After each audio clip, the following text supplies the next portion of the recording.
বিষয়টি নিয়ে আলোচনা করব সেটি হচ্ছে ক্লাস 8-এর অনুশীলনী 1 সমস্যার সমাধানগুলো করব। তো আজকে প্রথম ভিডিও ক্লাস 8-এর, তো পর্যায়ক্রমে সম্পূর্ণ বইটি ভিডিও আপলোড করব। তো যদি আপনারা আমার চ্যানেলটিতে নতুন হয়ে থাকেন তাহলে অবশ্যই চ্যানেলটি সাবস্ক্রাইব করে আমার সাথে থাকবেন এবং গণিতগুলো সমস্যার সমাধান করবেন। তো আজকে আলোচনা করব অনুশীলনী 1-এর এমসিকিউগুলো। তো পরবর্তী ভিডিওতে আলোচনা করব অনুশীলনী 1-এর সৃজনশীল প্রশ্নগুলো। তো চলেন দেখা যাক মূল বিষয়টি। তো এখানে দেওয়া আছে 3 ক্রমের ম্যাজিক বর্গ গঠনে এই 3টি কন্ডিশন সঠিক কিনা। তো এর আগে আমরা একটি ম্যাজিক বর্গ এঁকে নিব।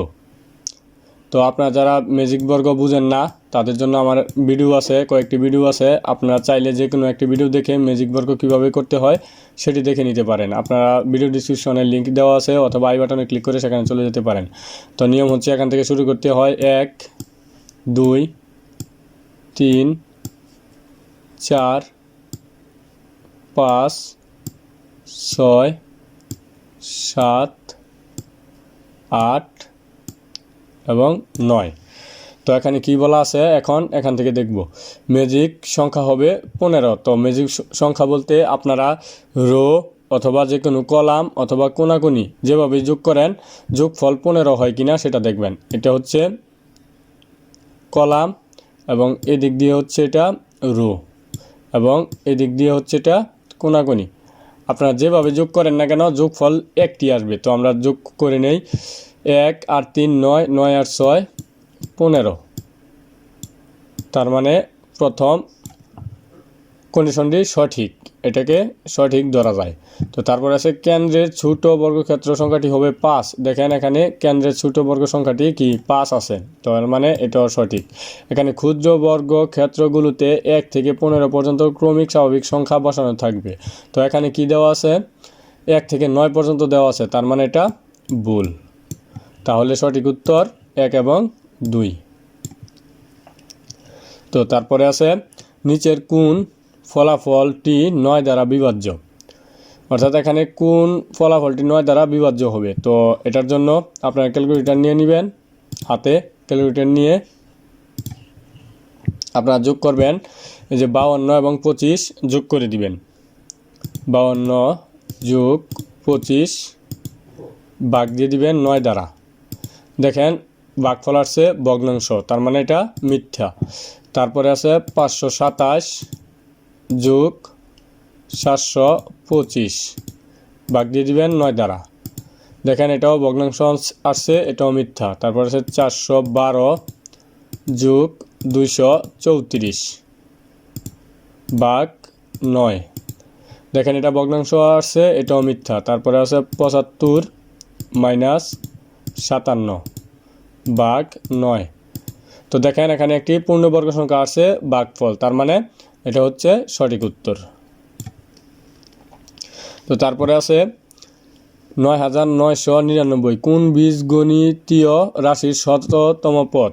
তো এটার জন্য সূত্র আছে, অর্থাৎ যেহেতু এখানে শততম পদ চাইছে, এই শততম পদ আমরা কয়ের জায়গায় শুধু 100 বসায় দিব।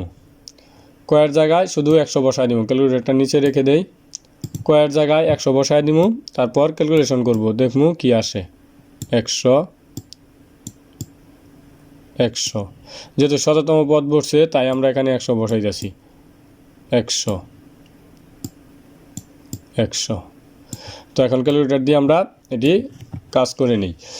তো এখানে 99 গুণ 100 তারপরে যোগ 1 আছে ক নাম্বারে।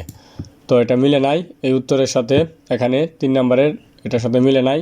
তাই পরবর্তী কন্ডিশনটি দেখব 99 গুণ 100 মাইনাস 1, এটাও মিলে নাই।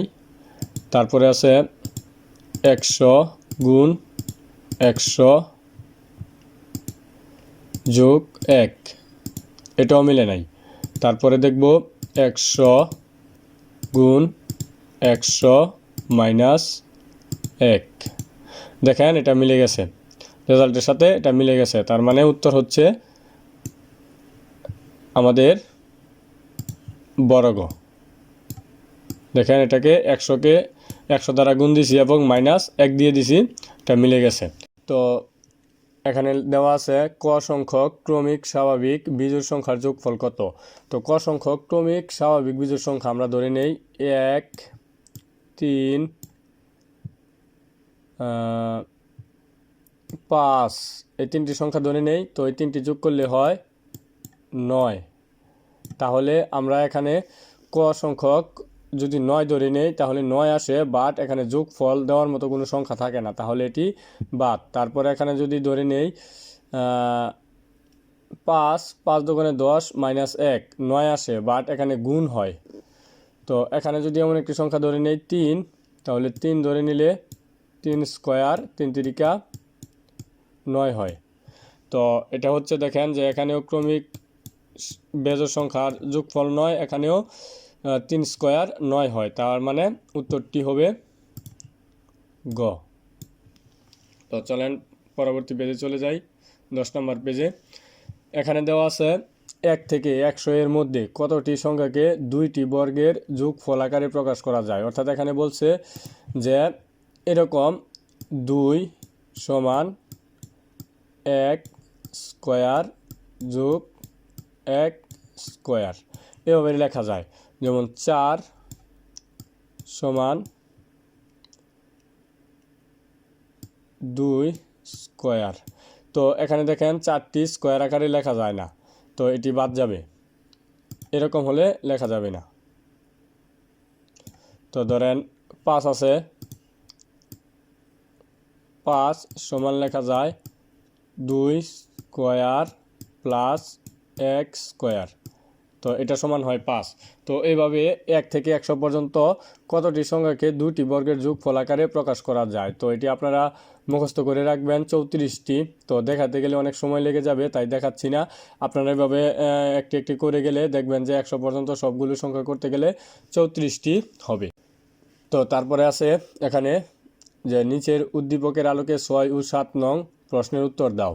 তো এখানে একটি ম্যাজিক বর্গ, এটা একটি ম্যাজিক বর্গ।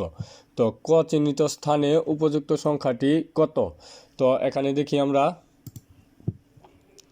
এখানে 16 পরে 17 হওয়ার কথা, তারপরে কত 18 হওয়ার কথা। যেহেতু এখানে কমে আসছে 16 পরে 14, তার মানে কি সংখ্যাটি নিম্নগামী। তো 16 এখানে যদি 15 বসাই তাহলে 14, দেখেন এভাবে মিলে যাচ্ছে 14 15 16, অথবা এই দিক দিয়ে গেলে 16 15 14। তার মানে বলা যায় ক চিহ্নিত স্থানে উপযুক্ত সংখ্যাটি হবে 15।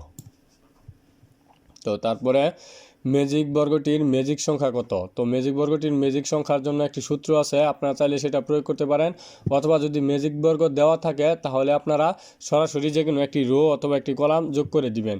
তো এখানে 12 এবং 19 যোগ করলে হয় 31, 31-এর সাথে 14 যোগ করলে হয় 45। তো এটার উত্তর হবে 45,